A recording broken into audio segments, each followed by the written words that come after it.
ఏంట్రాడు చేస్తోంది? కనబడ్డం లేదా? పల్లవికి అన్నం తినిపిస్తున్నాడు. అదే ఆయన తినిపించడం ఏంటి అని. బాగుంది. అవసరమైతే నేను నీకు తినిపించనా ఏంటి? వాడికి నీకు పోలికేట్రా? మీ ఇద్దరికి పెళ్ళైంది కాబట్టి, భార్య భర్తలు కాబట్టి తినిపించుకోవచ్చు. వాళ్ళకి పెళ్ళవుతుంది కదా, అప్పుడు వాళ్ళు భార్య భర్తలు అవుతారు కదా. ఇంకా అవ్వలేదు కదా. రేయ్, ఇంకొక ముద్దగాని దానికి తినిపించావంటే? అవునన్నయ్య, మమ్మీ చెప్పింది కదా, ఇక తినిపించొద్దులే. తినిపించడానికి ఏముంది, మొత్తం అయిపోయింది. అందుకే చెప్పింది. ఏమండి, మీ అమ్మగారికి నచ్చిన పని చేయకండి. ఇంతసేపు నా పక్కన కూర్చొని నన్ను ఓదారుస్తూ, నాకు ధైర్యం చెప్తూ, నన్ను బుజ్జగిస్తూ, నాకు ప్రేమగా అన్నం తినిపించారు. అది చాలు. ఏయ్, ఇన్ని పనులు నేనెప్పుడు చేశాను? అయ్యో, ఆవిడ ముందు చెప్పకూడదు కదా. మమ్మీ, అలాంటిదేం లేదు మమ్మీ, ఇదంతా అబద్ధాలు చెప్తుంది. అది అన్నం తిననని చెప్పి బాధపడుతుంటే తను నీకు ఎన్నిసార్లు హెల్ప్ చేసిందిరా? నీకు ఆ మాత్రం కృతజ్ఞత లేదు అని చెప్పి వీళ్ళిద్దరూ అంటే తినిపించాను.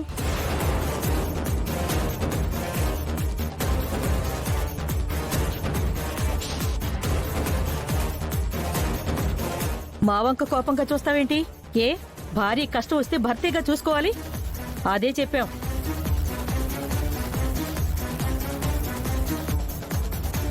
నువ్వు రారా.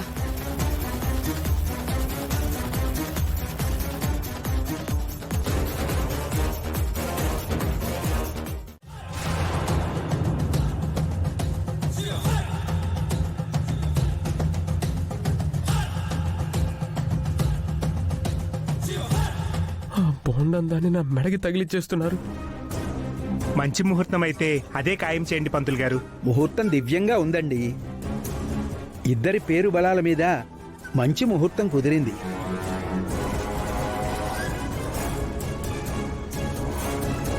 ఈ ముహూర్తానికే పెళ్లి జరిపించడం మంచిది. అయితే ఇంకే శుభం.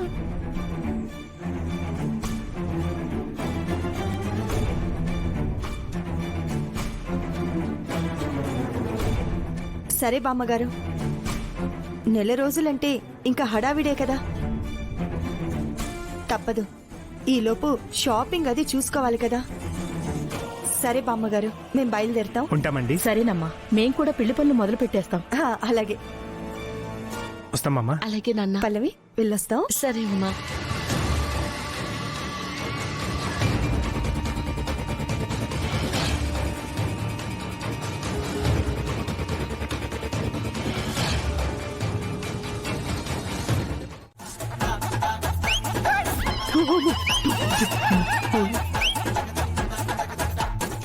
ఏంట్రా, ఫ్యూచర్ కనబడిందా?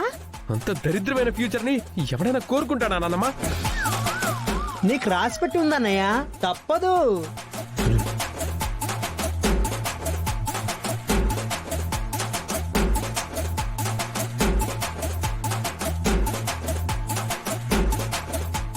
ఏంటి సిగ్గుపడుతున్నావా?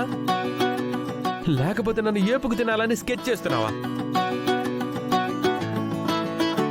ఈ పెళ్లి ఎలా జరుగుతుందో నేను చూస్తాను.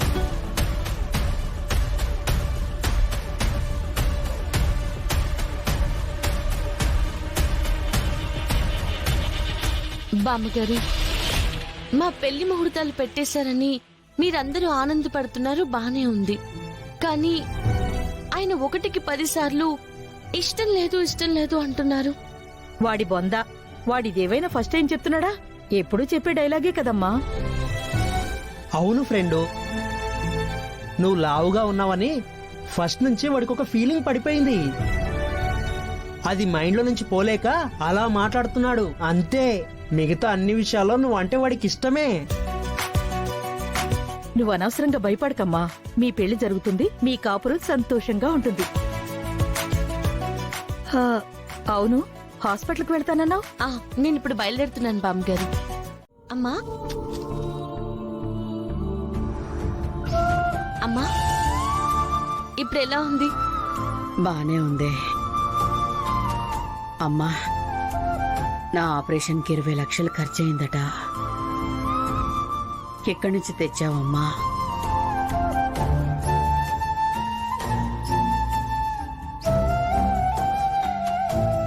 ఎక్కడి నుంచో తెచ్చానులే. ఇప్పుడు అవన్నీ నీకెందుకు? నువ్వు వాటి గురించి ఆలోచించొద్దని చెప్పాను కదా. నువ్వు త్వరగా కోలుకోవాలి. అదే నాకు చాలా సంతోషం. రత్నం, మనం ఇక్కడి నుంచి ఎప్పుడు వెళ్ళాలో ఒకసారి డాక్టర్ గారిని అడిగి కనుక్కోవా? సరే అక్క. 20 లక్షల రూపాయలు నా ఆపరేషన్ కోసం ఖర్చు పెట్టావు అంటే దానికోసం నువ్వెంత కష్టపడి ఉంటావో నేను ఊహించగలను. ఈ పిచ్చి దానికోసం ఎందుకమ్మా ఇన్ని కష్టాలు మోసావు? పెంచిన తల్లి అనేది మాట వరుసకేనమ్మా, కానీ నిజానికి నువ్వే నా అమ్మవి. చిన్నప్పటి నుంచి పరాయి బిడ్డలా పెంచలేదు కదా. నీ సొంత కూతుర్లా పెంచావమ్మా. ఇప్పుడు పెంచిన తల్లివి ఎలా అవుతావు? నేను పెంపుడు బిడ్డని ఎలా అవుతానమ్మా? అమ్మా, ఏడవకమ్మా. అమ్మా, ఏడవద్దు.